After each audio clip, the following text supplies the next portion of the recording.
The card isn't working, Maria. I will not be able to return home in this state. Unable to check out of the hotel, my husband exclaimed over the phone, "Fix this right now." I struggled through my college years since I lost my parents in an accident and had to work several part-time jobs to pay for my tuition. I launched a business on the advice of a buddy in an attempt to turn things around. Even though I was going through a lot, I was totally focused on my work. The business grew steadily as a result, and I currently serve as vice president and am involved in management. As a lot of my friends were getting married and beginning kids, I also started to think a lot about how happy I could be. When I initially met my spouse, we clicked right away, and 2 months later we were married. But when we were married, my husband decided he would become a stay-at-home husband and began to depend on my income. He won't listen to me when I beg him to at least work part-time. I discovered my credit card was missing one day. Taking it, my spouse left for a trip with his folks. I called him multiple times, but I was never able to get through. "Don't interrupt me while I spend time with my family, something you're incapable of doing," he snarled when I eventually made it through. "You get it?" I smiled in response. My spouse had no idea that bad luck would finally catch up with him. Marcia Gray is how I go by. At the moment, I am Adventure Company's vice president and 33 years old. Although I am currently in a secure financial situation, there was a period in the past when I had trouble even making ends meet. My parents' untimely passing while I was a student was the cause of this. As my parents were crossing the junction, a car running a red light struck and killed them. At the time, I assumed I would carry on living a typical life, hanging out at cafes and studying with friends. However, the passing of my parents completely upended my world. After their death, money problems emerged as a significant worry. The most difficult thing was finding out how I was going to pay for my tuition. I made an effort to pay for it with part-time work and scholarships, but it wasn't sufficient. I consequently found myself juggling several jobs all the time and going to classes with very little sleep. A classmate named Morris Ward once made an unexpected proposal. "Marcia, how about we co-found a new business? We can achieve success if we combine your talent with my business acumen." Morris was well respected and held in high regard by many at the university. Although starting a business came with a lot of responsibility, I chose to rise to the challenge. With my hectic part-time employment schedule, I was always concerned about what would happen if we failed and how I would find the time. But if we don't succeed, how will we manage it? In addition, I don't have the time because I'm too busy with my part-time job, I remarked. Morris gave me a kind grin, clearly understanding my worries. Then I noticed a resolute spark in his eyes. He reassured me, "Don't worry, we'll succeed." His confident words had a strange way of bringing comfort, and his charisma made even the impossible seem within reach. At that moment, I felt a strong need to break free from my current situation, so I agreed, and we founded a venture company while still in university. During the initial stages of funding, we frequently faced rejection from banks, making it extremely difficult. Hiring was also a major challenge, as it wasn't easy for a small startup to attract talented people. Even after placing job ads, few applicants came forward, and finding the right candidates was very tough. However, thanks to Morris's calm decision-making and precise advice, we gradually strengthened our team. As a result, the company steadily began to grow. Morris and I developed a deep trust in each other, overcoming many challenges together, and solidified our bond as key business partners. As time passed and I reached the age of 33, I suddenly realized that I had devoted almost all my time to work. I didn't regret the effort I put into paying for my education and supporting myself alone. I take pride in the company I built from the ground up. The business is thriving, and as a venture, it has achieved notable success. Over 10 years have passed, and both the number of employees and revenue have significantly increased. However, as close friends around me began getting married and starting families, I realized that my life revolved entirely around work. In a moment of self-reflection, I started questioning my current lifestyle. One day after a lunch meeting, I was talking with Morris and suddenly voiced those feelings. Morris, lately I've been seeing friends my age getting married and it made me think. Morris was a bit surprised by the unexpected topic. What's this all of a sudden? He asked. I've been focused solely on work since graduating from university, but I'm starting to wonder if that's really okay. Are you saying you want to get married? Morris asked in return. After hearing my thoughts, Morris pondered for a moment before responding. If you're not satisfied with how things are now, seeking change is one option I see. Life isn't just about work. That applies to marriage too. But if you want to enrich your life moving forward, I recommend taking that first step. Hearing those words gave me a chance to reflect on my life and reconsider my direction.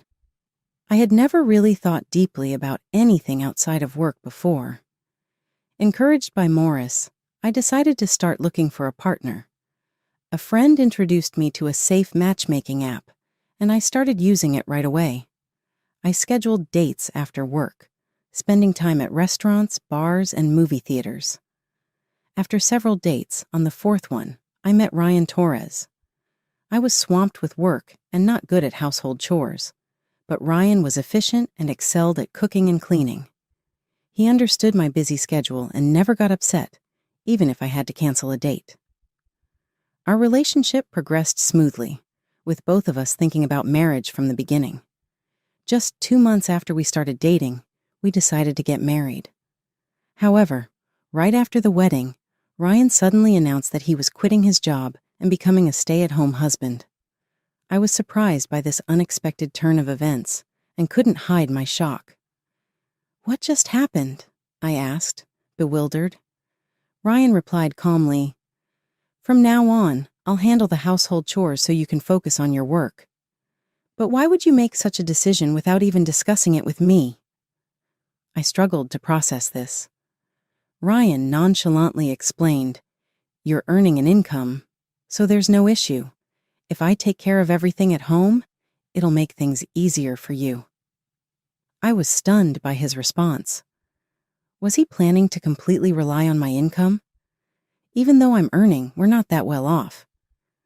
You should at least find some kind of job, even if it's just part-time, I pleaded. But no matter how much I tried, he refused to listen. No, I'm done working for a company. If you're making money, that's enough, he said. I was simply dumbfounded by his selfishness. But as a newlywed, I couldn't bring myself to argue back at that moment. To make matters worse, he also started asking me to send money to his parents. Family is about helping each other. I'm a stay-at-home husband now, so Marcia, I'm counting on you. If he was earning an income, I wouldn't mind supporting his parents. But forcing it onto me didn't feel right. Another reason I hesitated was because his parents frequently made snide remarks, falsely believing that I was forcing Ryan into doing the housework. Recently, while having a meal with his parents, they started their usual criticisms. His mother put down her chopsticks and said, Marcia, you're making Ryan do all the housework. Poor him. Do you really think this is right? He mentioned you're not good at housework, but as his wife, shouldn't you work on improving that? His father added, criticizing me. I didn't know how Ryan had explained things to them, but it was clear they saw me as the villain. That's not true. Ryan was the one who wanted to be a stay-at-home husband, I protested. But Ryan quietly whispered, Calm down, just support me here and apologize. I'll clear up the misunderstanding later. Even though he whispered those words, I was frustrated that he didn't stand up for me at that moment. I kept asking him if he had cleared up the misunderstanding afterward, but he always brushed it off, saying, I haven't had the chance to talk to them. I felt rejected by my in-laws and unsupported by my husband, leading me to despair over this marriage and start considering divorce. However, When I went to the hospital because of persistent stomach pain, I unexpectedly found out that I was pregnant. I felt a mix of surprise and joy and rushed home to share the news with my husband. "Ryan, I'm pregnant," I told him. "Really? That's great. I'm looking forward to it," he replied, surprisingly calm, which left me a bit confused. After that, there was no shared happiness between us. He just sank into the couch and watched TV as if my words meant nothing. The joy I felt quickly evaporated, replaced by disappointment and sadness that seeped into my heart. His lack of interest deeply hurt me. Unable to hold back my tears, I retreated to my room, disillusioned by his indifference. Has the love we once shared faded away? Even with a new family member on the way, he didn't seem happy. I realized there was no longer a future for us together. The thought of divorce loomed heavily in my mind, but considering the child growing inside me, I couldn't make that decision so easily. Could I really raise a child without a father? Maybe things would change once the baby was born. Perhaps my husband and in-laws would show a different attitude. Clinging on to this faint hope, I resolved to continue with this life for the time being. Time passed, and one day I noticed an unusually large charge on my credit card statement. Then I realized the card wasn't in my wallet. Had I lost it? Or had it been stolen? Or was it used fraudulently? Feeling anxious, I brought it up with my husband. "Hey, I found a large, unfamiliar charge on my credit card. It might be fraud. Should I contact the card company?" I asked. To my disbelief, he responded, "I was the one who used it. It's not fraud, so don't cancel the card." Apparently, after quitting his job and running out of savings, he had secretly taken my credit card from my wallet and started using it without telling me, even though I had been giving him money for groceries and household expenses. "Why did you use it without my permission? And what did you spend such a large amount on?" I pressed him. "It's my right to spend it on whatever I want. I just need some money I can use freely," he shot back. "Then get a job and buy things with your own money," I retorted. But this was a conversation we had repeated countless times. No matter how much I pleaded or got angry, my husband had no intention of working. The man I once thought would support our household was now hardly cooking meals, relying mostly on takeout and delivery, and barely keeping the house clean. When I complained about this, he lashed out in anger. "You're the one making the money, so what's the problem? I'm your husband, and I'm doing the housework as a stay-at-home husband. I have the right to at least that," he shouted, and eventually stormed out, saying he was going back to his parents' house. Anger and sadness filled me over his actions. Aren't families supposed to support each other? I'm pregnant now, but I'm starting to seriously doubt how much he really cares about our future as a family. My hard work has built the career and income we have now. Just because we're family doesn't mean I can accept him making large purchases without consulting me. I took deep breaths repeatedly to hold back the tears and anger. That night, he suddenly returned home with his parents. The door burst open, startling me as I stood up. The moment his parents came in, they immediately began their harsh criticism. "It's because you've been forcing housework on Ryan that he's been neglecting his duties," they accused me. "As a woman, you should be doing the cooking, laundry, and cleaning. Don't use work as an excuse to slack off," they continued. My anger reached its peak. Being pregnant and already feeling unwell, I couldn't bear being blamed like this. I had already decided to get a divorce, so I lashed out with anger in my voice. "That's impossible. Don't act high and mighty when you don't even know what's really going on. You'll regret it if you keep acting like this," I snapped. They looked shocked by my cold tone. I realized it was pointless to argue with my in-laws, who had been misled by my husband. Even after explaining that he wasn't working, they refused to believe me. So I decided to say nothing more. I couldn't shake the feeling that they would regret this later, but at that moment, I felt the painful sting of betrayal from the husband I once believed would protect me. Then my mother-in-law pulled out some documents from her bag and slammed them onto the dining table. "If you don't reflect on your actions, we're demanding a divorce. Sign this and get it done," she said, and my eyes were glued to the papers. I never imagined they'd present it to me like this. In fact, I had been planning to propose divorce myself. Thinking this might lead to a court battle, I signed the papers. My hand trembled so much that even gripping the pen was difficult.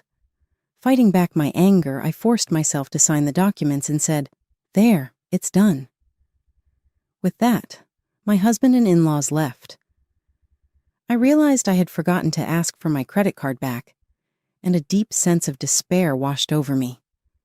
Immediately after, a sharp pain suddenly shot through my abdomen, unlike anything I'd ever experienced before, and I collapsed onto the floor. My breathing grew rapid, and sweat began to pour from every part of my body. My vision blurred, and the unbearable pain numbed my senses. I tried to say, "What's happening?" but the words barely escaped my lips. With each breath, the pain intensified, and my body spiraled out of control. I struggled to drag myself across the floor, desperately reaching for my phone. My fingers trembled as I clawed at the floor, inching forward with every ounce of strength I had left. The searing pain threatened to steal my consciousness. I finally connected the call, and in a trembling voice, managed to explain the situation. "Help! I'm in severe pain. I'm pregnant," I gasped, giving them my address before ending the call. The pain wouldn't let up, and my vision grew even hazier. I collapsed on the floor, waiting for the ambulance to arrive. "Please protect my baby," I prayed desperately. Even as I endured the agony, I kept telling myself I had to hold on for the sake of my child. I was rushed to the hospital, facing the sudden threat of premature labor. The doctor diagnosed my condition as caused by stress and overwork, and I was immediately admitted to the hospital. Overwhelmed by fear for my baby's safety, I must have passed out after arriving at the hospital, as a wave of relief hit me when I finally opened my eyes in the hospital room. The pain had subsided, and my body felt somewhat more relaxed. I suddenly became aware and checked my belly. I could still feel the presence of new life there. I took a deep breath, feeling comforted by the quiet surroundings and the soft light coming through the window. Gradually, my memories came back. I recalled the intense abdominal pain, the emergency ambulance ride, and the terrifying feeling of losing consciousness. Grateful that I was safe and still here, my thoughts turned to my husband. I needed to contact him. I grabbed my phone and dialed his number, but he didn't answer. I remembered giving the paramedics his contact information when I was transported, but I hadn't received any word from him. I tried calling several times, but still no response. Anxiety began to weigh heavily on me. On the fifth attempt, he finally answered, but his voice sounded strange, and the connection was poor. "What do you want at this hour?" he asked. "I was rushed to the hospital due to signs of premature labor. It happened after you and your parents left," I explained, asking him to bring some necessities. His response shocked me. "That sounds tough, but I'm overseas right now, so I can't do anything." "Overseas? Why?" I asked, stunned. "I'm enjoying a vacation in Singapore. Don't bother me while I'm spending time with my parents to fulfill my filial duty. Something you can't handle," he replied. I was left speechless. There's no way an unemployed man could afford an overseas trip, but since he kept emphasizing filial duty, there must have been some source of funds. With my voice trembling, I ended the call with a simple, "Got it." Afterward, I went straight to the hospital's gift shop, purchased a card and an envelope, and then made a phone call to a certain number. The next day, my husband called in panic. "The card's not working. I can't get back home like this. Fix this right now," he demanded. I canceled the card. I calmly replied, though inside I was seething with anger. What? I can't pay for anything. What are you going to do about it? He asked, growing more desperate. That's your problem, I answered firmly. This isn't just my problem. I'm still your husband, he shot back. I couldn't help but laugh. What's so funny? He asked, clearly confused. Our marriage is almost over. The divorce process is already underway, I said. His voice shifted to a tearful tone. Please, just let me use the card temporarily so I can get home. I'm begging you, he pleaded. But my heart was unmoved. Figure it out on your own. You're no longer my concern, I coldly responded and ended the call. 3 days later, Morris, my friend and the company president, came to visit me. Don't worry about work. Just focus on resting for now, he said, to which I replied with a smile. It's the first time I've done absolutely nothing like this. But just then, the hospital room door burst open. My ex-husband and his parents, freshly returned from overseas, stormed in. The moment he saw me, my husband shouted, "What have you done?" I had to borrow money from a friend just to get back home. His mother screamed, "This is unbelievable. How could you put us through this?" His father joined in, yelling, "Our son's carefully planned trip was completely ruined." Their fury exploded as Morris and some passers-by watched. Despite the commotion, I remained calm. He paid for the trip with my credit card without my knowledge, I said. The moment I said that, the atmosphere in the room shifted. My in-laws exchanged stunned and bewildered looks, their faces reflecting the shock as if they had been struck by lightning. I continued speaking. Right after we got married, he announced he would be a stay-at-home husband and quit his job. But he's barely been helping with the housework. As these words quietly echoed through the room, I could see the visible distress on my in-laws' faces. What? Ryan isn't working. That can't be true. He told us he had a job, my mother-in-law stammered, her voice trembling with clear worry and confusion in her eyes. My father-in-law also looked at me, his face a mixture of shock and disappointment. The truth is, he's been unemployed the whole time, and I've been the one supporting the household, I said. Hearing this, my in-laws turned to my ex-husband with expressions of disbelief. Their eyes were filled with betrayal and deep disappointment. My mother-in-law pressed her lips together tightly, while my father-in-law clenched his fists in anger. My ex-husband couldn't do anything but avert his gaze under their piercing stares. At that moment, Morris began to speak. Mr. and Mrs. Torres, I have something important to discuss with you. I'm the CEO of the company where Marcia works. Through our conversations, I've been made aware of Ryan's unemployment and the fact that Marcia has been the one financially supporting the household. As Morris said this, my in-laws' faces showed shock and disbelief. He calmly presented his business card and showed them the company's website. They took the card, their hands trembling as they examined it. They couldn't deny the truth any longer, and their expressions became a blend of astonishment and confusion. As a matter of fact, our company is currently a key client for a major project at Mr. Torres's workplace. However, we do not wish to continue working with unreliable partners, Morris continued. This can't be happening. What's going to happen to the project? Ryan, how are you going to explain this? My father-in-law stammered, his voice shaky, barely able to get the words out. He looked as though he'd been utterly crushed. My mother-in-law buried her head in her hands with an expression of disbelief. How did it come to this? They were both pale, their despair evident. Wait, Marcia, please help me. I want to make things right, Ryan pleaded. My ex-husband grabbed my hand tightly, desperately pleading with me. His eyes were filled with despair and fear, and his hand trembled. Given how he had ignored me in the past and done as he pleased, I wasn't surprised to see him begging like this. It's too late. I can't forgive your past actions, and this is the end, I said firmly, pushing his hand away with determination. Please help me, he begged, dropping to his knees on the floor. At that moment, Morris presented some important documents. Can you still say the same thing after seeing this? The documents revealed an investigation Morris had quietly conducted into my ex-husband's actions. They detailed how he had falsely claimed to be sending money to his parents while keeping it for himself, and how he had been recklessly spending my income. I can't tolerate anyone hurting a valuable business partner, Morris said, revealing his intentions with a hint of shrewdness. But his eyes showed a strong resolve.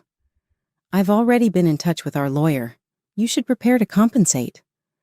Morris calmly informed them with a polite yet businesslike smile.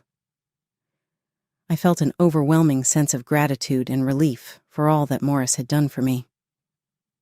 As I lay in my hospital bed, I gazed out at the scenery through the window. Since that day, the stress had lifted, and I recovered from the threat of premature labor, eventually giving birth to a healthy baby. My heart is filled with a mix of emotions, joy at the birth of new life, and the exhaustion from childbirth. Morris and my colleagues even visited to celebrate, and I've been enjoying fulfilling days. After being discharged, I moved into a new apartment that Morris had arranged. Thanks to his thoughtful care, we chose a new address where my ex-husband and in-laws would never find us. This has ensured our privacy and safety, free from any unnecessary interference from them. The new place was in a quiet area, slightly removed from the hustle and bustle of the city, surrounded by lush greenery and peaceful silence. It's an ideal environment, free from the noise of the city, where one can spend peaceful moments and enjoy the tranquility of nature. Whether for a walk or a deep breath, this place offers a sense of calm and comfort created by nature. Here, my newborn baby and I are beginning a new chapter in our lives. With this fresh start, there is as much anticipation as there is anxiety. But the presence of supportive people around me has greatly eased that anxiety. A few weeks have passed since I gave birth, and I'm currently on maternity leave, spending some slow and peaceful time with my baby. During this precious time, Morris visits us regularly, bringing essentials and other necessary items while always offering words of encouragement. One day, he arrived again with new supplies in hand. Seeing us, he asked with concern, "Marcia, how are you feeling?" "The baby looks healthy, and that's what matters most." "Thank you, Morris. We've been able to get through this because of your unwavering support," I replied, expressing my gratitude. After inviting him inside, I gently laid the baby down in the crib and prepared a warm cup of coffee for him. Looking slightly tense, Morris brought up an important topic. "I need to talk to you about your ex-husband and his parents," he said. "Is something wrong?" I asked. Morris then revealed that he had been keeping an eye on their situation to ensure our safety. They sold their house to pay the compensation and are now living in an old rundown apartment. Your former father-in-law lost his job, and all three of them are working around the clock, he reported. He placed some documents on the living room table. It turns out my ex-husband has been struggling with daily labor at an unfamiliar construction site. His laziness from his days of helping with housework persists, leading to frequent scolding during work. As a result, he's finding it very difficult to adapt to his current job. Meanwhile, my former mother-in-law works 2 jobs during the day as a cashier at a supermarket, and at night on a sandwich production line, tirelessly working without rest.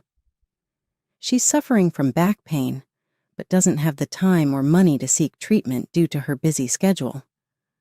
As for my former father-in-law, he's been searching for a new job, but his age and lack of relevant experience have been major obstacles. Unable to find his desired position, he's been forced to work as a cashier at a supermarket during the day and as a janitor at night. Listening to all this, a swirl of complicated emotions filled my heart. But more than anything, I felt that their current struggles were the consequences of their own choices.